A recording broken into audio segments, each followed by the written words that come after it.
What's up, fam? Coach Cam back again with another video. And in this video, I just finished a 3-mile run here at the fire station while on shift. Actually, I only got 2.9 because we had a call and I was feeling good, so I was pushing it hard. First mile was like 7:05, second one was 6:33, and the fourth one was like 6:45-ish on pace for. Anyway, something I wanted to talk about while I was running, I thought of this. Your friend that jogs marathons and does easy pace for a long time is not that fit. They're not very fit. They're not getting a lot of benefits, okay? Because it's low intensity, right? Your body, your muscles, your entire anatomy and physiology adapts to intense stress. Not a lot of stress, but rather intense stress. And so the person that can run, take any example really, if you can run 6-minute pace for a 5K, that's way fitter than somebody who can run 9-minute pace for a marathon. Way fitter. The person who can run 9-minute pace for a marathon can't even dream of doing 6-minute pace for a 5K. See what I'm saying? The person who trains with more intensity has greater fitness, is fitter, and pushes themselves harder. Same thing with weights, bro. Same thing with training each muscle directly and specifically with mechanical tension and resistance exercise, right? You are pushing your muscle as hard as possible if you train to failure. Now, if you don't train to failure, you're leaving effort, you're leaving reps on the table, and that's pretty much the same thing as someone going for a jog, or maybe a little bit harder than a jog. Maybe they pick up the pace a little bit, but it's not the same as pushing yourself really hard. So ideally, you would push yourself to failure to get the most stimulus, right? High intensity training. It's called high intensity for a reason, because it's extremely high intensity. You're pushing yourself as hard as you can for that movement, and it's a skill and something you have to practice and train yourself to be able to do, right? And a good example of high intensity beating low intensity is Matthew Bowling, okay? If you don't know who that is, look him up. Matthew Bowling, University of Georgia track and field sprinter, the furthest event he races is the 400 meters, and he's really, really fast in all the sprints. However, he recently on his Instagram did a 1-mile time trial, and what do you think he ran? He ran a 5:20 mile. Obviously, that's not insane, but that is extremely awesome and something you would never think really that a sprinter would be capable of. He honestly didn't even look like he pushed himself all that hard, but a 5:20 mile, most people can only dream of running a 5:20 mile. And technically, he didn't even do any cardio to do that, because all of his training is high intensity. All of his training is moving faster for shorter intervals or sprints. So how is he able to do that? Because high intensity transfers decently well to moderate and lower intensities. But low intensity work does not transfer to high intensity work, right? Say your friend can bench 100 pounds for 10 reps. They can't even think of touching 300-pound bench press. But your other buddy who can bench 300 pounds for a couple reps, you bet he can bench 100 for days, right? And that's what I'm trying to say. High intensity beats low intensity by a long shot. So it's worth pushing yourself as hard as possible on your exercises. And it's worth, if you're a runner, I know that the common idea is, just more volume, right? Run more. That works when you're a beginner, your first year or two, but at some point you got to transition. If you don't get injured and quit because of the volume, but you need to transition. The smarter you are, the sooner you will transition to intensity work, right? Intensity intervals, faster speed work, whatever you want to call it, track intervals where you actually put forth a high intensity, because that is where the gains will be made. The gains are not made jogging. Nobody jogs their way to a 4-minute mile. Nobody jogs their way to greatness. Nobody trains easy in the gym and builds an insane physique. Okay? It takes intense stress and intense stimulus to stimulate your body to adapt. Now, most sports and athletes and gym goers do too much, right? It's very, very common to do too many sets. And it's kind of just a mental thing, right? You think like, oh, I don't feel like I stimulated my muscle that much. It doesn't feel like I did enough. Well, you may not always feel like you did enough, but you have to know that you did enough. And I mean, feeling is important. I'm not saying it's not important. I feel like I do enough. I take each muscle group to failure. You know, I did upper body yesterday, and my lats are cooked today, and my arms. And I do about 2 exercises per muscle group, and I train them as hard as I possibly can in the session. So that's what I found works best for me. But then again, I'm not leaving any reps in reserve, and I've actually modified my technique so that I am using a moderate weight, but I'm moving the weight slowly, because it's not about movement. It's not about reps. It's about contracting the target muscle. So that's how I train, and that's what's gotten me really good results. So I recommend that form of training. People will say, well, I don't like to train slow. I don't like it. It's uncomfortable. Yeah, it's uncomfortable because it sucks, because it works. And you don't like it, but if it got results, wouldn't you like it? Like, wouldn't you like to get results? Wouldn't you like to get a pump? Wouldn't you like to make progress on your lifts? I would. So that's why I do it. And it also allows me to not have to train all the time. So I only train once every 72 hours, 72 to 96 hours, but between workouts. It works for me. And honestly, if I could go back in time and be like a college runner again, or a high school runner, you can't really go against your coach. Like, you got to do what your coach says. But ideally, you'd push the hard workouts hard, and then you would have several days of either super easy jogging or just resting. And this is where people mess up. A lot of runners will run too fast on their easy days. They will not jog them slow enough, because your coach has they have Monday through Friday. They have the evening. They have to come up with a practice time. So they're like, well, we'll do something. Something's better than nothing. And so that's what they do. And that's what the coaches will do. And they'll come up with workouts, and they'll come up with easy runs. If you run your easy runs too easy, guess what? You can't push yourself hard. And that's going to always be the juggle that you have to do if you're going to train very often. If you're going to train high frequency, you can't go all out all the time. You're going to have to really use that RPE method or whatever, and juggle how hard are you really pushing yourself, because you don't want to push yourself to the point that you're overtraining and you can't recover, and your hormones are tanked, sleep is disturbed, all of that type of stuff. So you want to keep it within the boundary of what you can recover from and adapt to, and push yourself to do better, to be better.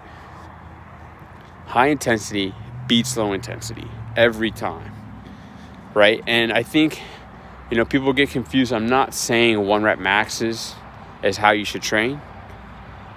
Because if you only do, say your set only lasts 10 seconds, right? If you do a 1 rep max, 2 rep max, that's not long enough to get enough stimulus onto your cardiovascular system, obviously. But I often like to compare track and field to lifting, right?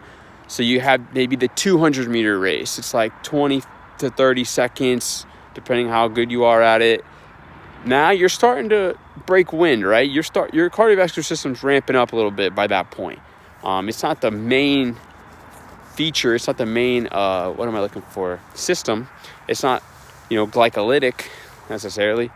It is glycolytic, 20 to 30 seconds. I advocate for your training sets to last about a minute. So maybe between 40 seconds to about 90 seconds depending on the exercise, how it feels for you, and what you prefer. But there's research to show that around the 55 second mark, your body is using, at a maximal effort, your body is using about 50% anaerobic, 50% aerobic, right? So that's kind of how I think about my lifting, is like, okay, it's like I'm running a 400 meters. I'm running a 400 when I sit there to do quad extensions or go to do deadlifts or whatever it is, because the set lasts close to a minute. That's close to a 400 meter race for most people. And you're pushing yourself all out. That is extremely taxing, and it's going to get you cardiovascular benefits, especially the compound lifts, the lifts that recruit a lot of muscle fibers. Obviously, and I've said this 100 times, you're not going to get extreme cardiovascular response doing calf raises and forearm wrist curls, right? But when you're doing working those bigger muscle groups, quad extensions, deadlifts, pull-ups, push-ups, bench, big heavy movements, compounds, both arms, both legs, you're definitely working your cardiovascular system. And I recently made a video on why it's kind of annoying to me that people are so obsessed with cardio. I don't think you need to think about it as much as our culture thinks about it. I mean, our culture is obsessed with it. Speaking of, I'm going to clip this into this video as well. I saw a video of this really old couple at the gym. The woman's on the treadmill. The old man's watching her. And then, a couple seconds goes by. She's done. She comes stepping off the treadmill. He helps her off the treadmill. And they kind of start walking away. And it just caught my attention because she's on a treadmill. And she could barely step off of it. Like, she doesn't have a lot of muscular strength or muscle mass in her legs. She'd be way better off doing quad extensions, hamstring curls, deadlifts, calf raises as a 90-year-old woman or however old she is than just walking. And I don't know why people got it in their heads that walking, it counts as some vigorous, some high demand, like, going to get you a lot of adaptations type of exercise. It's not. It's not getting you that much adaptations. I like to walk. I'm walking right now. But I'm not expecting it to do anything for me. And I think that's a big problem when you think that walking is everything. Walking does help your health, right? I have family members who have like diabetes or about to have, pre-diabetic. And they are like, yeah, we go for walks after dinner and it really helps the blood sugar. It's like, yeah, it does. Imagine if you lifted weights. Like, imagine if you contracted your muscles as hard as you can and stimulated them for growth and use that glucose, right? Use those carbohydrates. You would have such a better outcome on your health, your longevity, your strength, your muscle mass, and, like it or not, your cardiovascular system. Training in the gym intensely is better than jogging for your cardiovascular system. It's better than walking, because people jog really slow. Like, I don't know if you know this, but people who jog really slow. They're not running 7-minute miles. They're jogging like 10, 11, 12-minute miles. And if that's you, or slower than that even, if that's you, why are you doing it? Like, unless you just love it, bro. If you love it, keep doing it. I'm not trying to tell you to do something if you love it. But, like, you would get a better response from your body and achieve your goals. You would look better. You would improve your muscle mass and potentially reduce your fat mass. Obviously, that has to do with creating a calorie deficit. But you would have a better overall physique, self-esteem, positive outlook on life if you lifted weights, if you contracted each muscle intensely against resistance. That's my personal belief, and I believe that it's factual. I believe that's a factual opinion. So, train intensely, not low intensity. This ain't for the faint of heart, right? This ain't easy. This is not easy work. I used to go to this rec center, and I would be working out on all the machines and dumbbells, and I'd look up, and there's a track around the top, and you see all these older people walking. And it's like, yes, I'm proud that they're there. I'm not here to bash on them, and I'm not trying to be mean. I'm trying to educate you that all I see in my brain is, dang, those people could use leg extensions. Like, they could use leg press. They could get stronger if they came down here.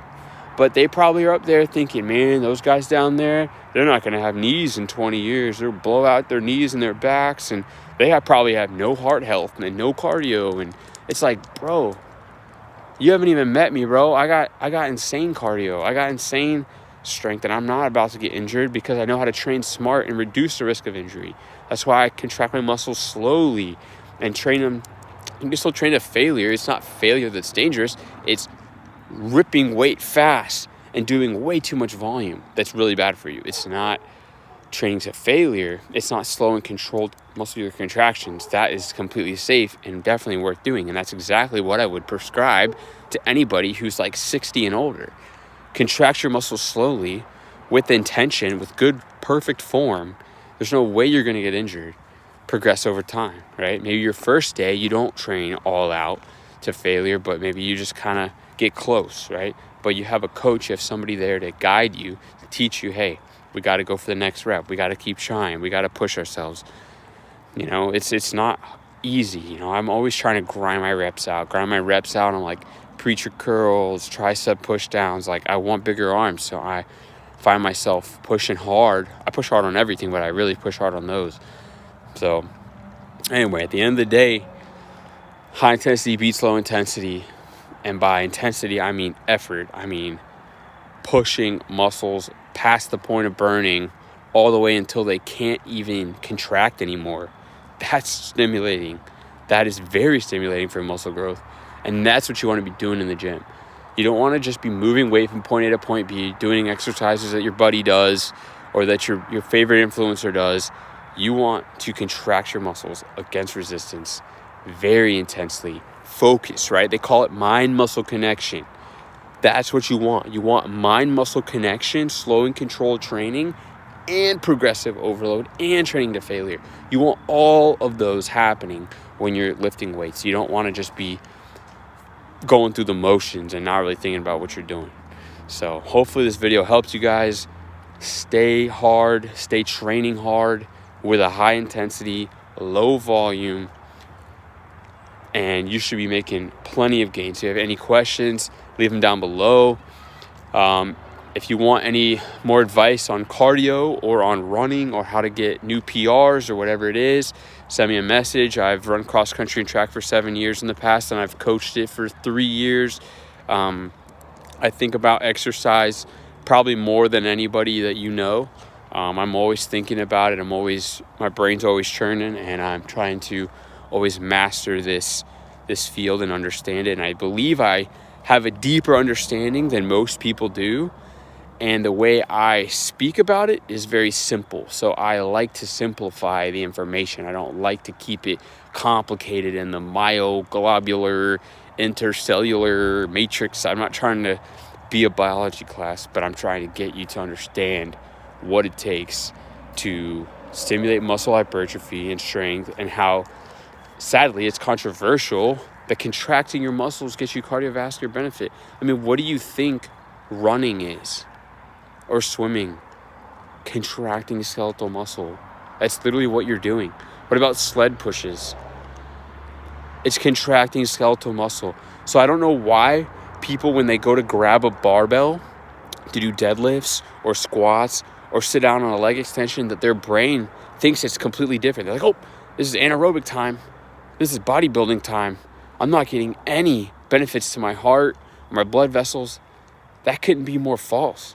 You're getting an intense, directed stress to those muscles.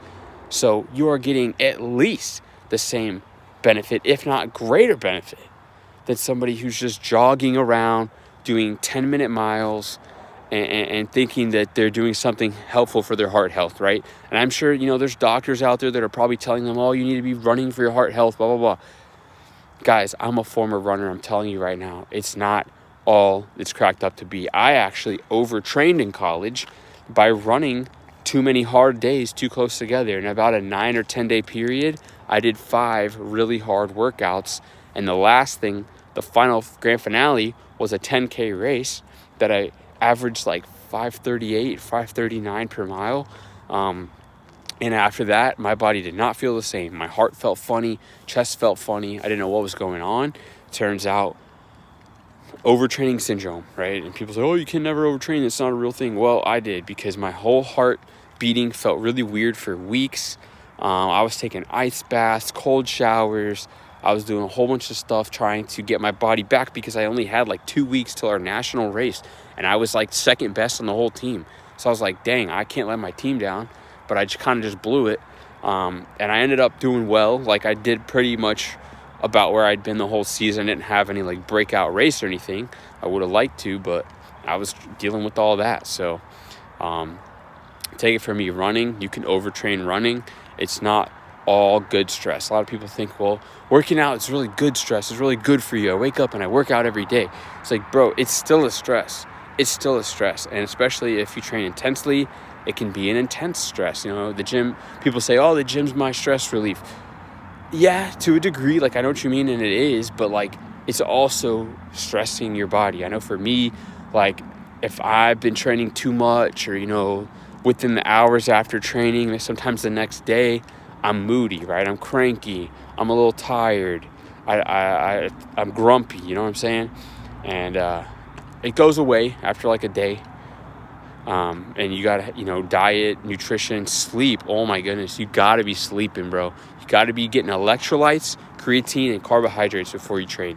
Those three are the trifecta, and those three have completely changed the game for me in terms of my training, because I have way more energy and I'm able to recover from more than I used to be.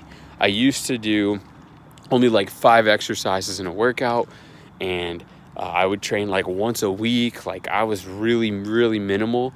Now I train like at least twice a week, and I don't base my training off weeks. I don't base it off weeks. I base it off of hours from the last session, because your body doesn't know what a week is. Your body's not trying to fit on some schedule. Your body just knows hours from the last assault, hours from the last stimulus, from the last intense stress.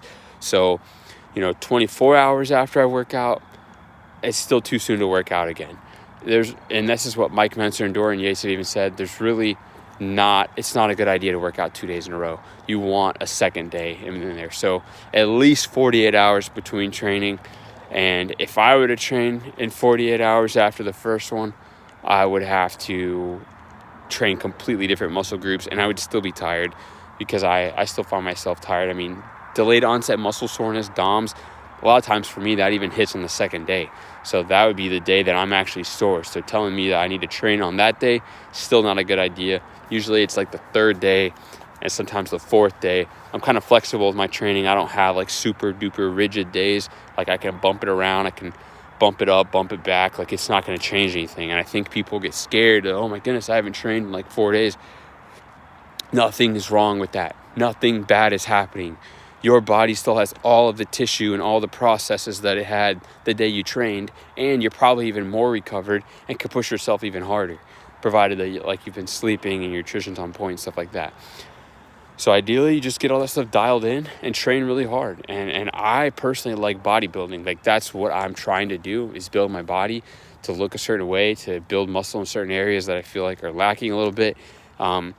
That's not vain. That's not something that I'm upset about, or trying to stroke my ego. You know, I post on Instagram and even on here on YouTube, like, a lot of post-workout flex videos. And that is not me bragging at all. I'm seriously not bragging. To me, when I watch those, I'm like, wow, look how I look. I'm shocked. Like, I'm surprising myself when I look at those, because I know what I used to look like, bro. I used to have freaking 12-inch arms, and I ran cross-country and track, and I was the skinniest guy you ever saw. So when I see those videos, it motivates me. It pumps me up and gets me fired up, seeing that, hey, you know, I'm out here. I'm making progress, and I want to get bigger. I want to get stronger, faster. I still have a long way to go. I mean, my deadlifts right now, like, 335, 345 RDLs for like 5 to 8 reps. I got to get that up to like 400 for 5. Like, that'd be insane. You know what I'm saying? So I still got a long way to go. And I'm enjoying the process. So I just thank you guys for watching, for following me, subscribing. You know, I have 500 subscribers. That's really huge. You know, it's this really slow grind. You got a lot of haters out there, people telling you to quit, people telling you to stop talking. You don't know what you're talking about. It's not true. It's not getting to me. I'm still grinding out here. We're working, baby. We're gonna get 1,000 We're going to get 2,000 and we're going to grow this community. We're accepting free speech here. We're not advocating and letting any haters in here. We got a lot of guys that have been training like this for decades that back up what I'm saying. And obviously my results are a lot better now. Now that I've gotten leaner, there's a lot less haters out on here. They're like, oh, snap, you know, bro actually looks good. Like, yeah, I do. So I'm getting there. I just want to keep building muscle. I feel like I'm in a really good groove right now. My workout split's on point. My nutrition's on point. Still in a calorie deficit. Well, I've still been in calorie deficit a lot of the time, but I want to lose like 5 more pounds, bro. I want to be like 145 lean.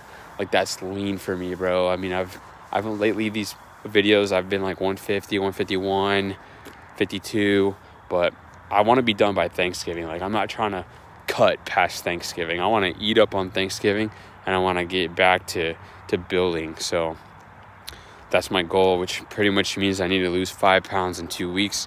I'm going to push for it. I'm going to see what I can muster up. That's my goal. It's going to be uncomfortable. That's really not that much food for me to be able to consume in order to cut that fast. I don't like cutting fast. This has been a long, slow 6-month cut so far, and it's done. Like, I'm done with it. I'm sick of it. I want to eat more, you know. I don't want to look bad, but I want to eat more. And the gains are coming in.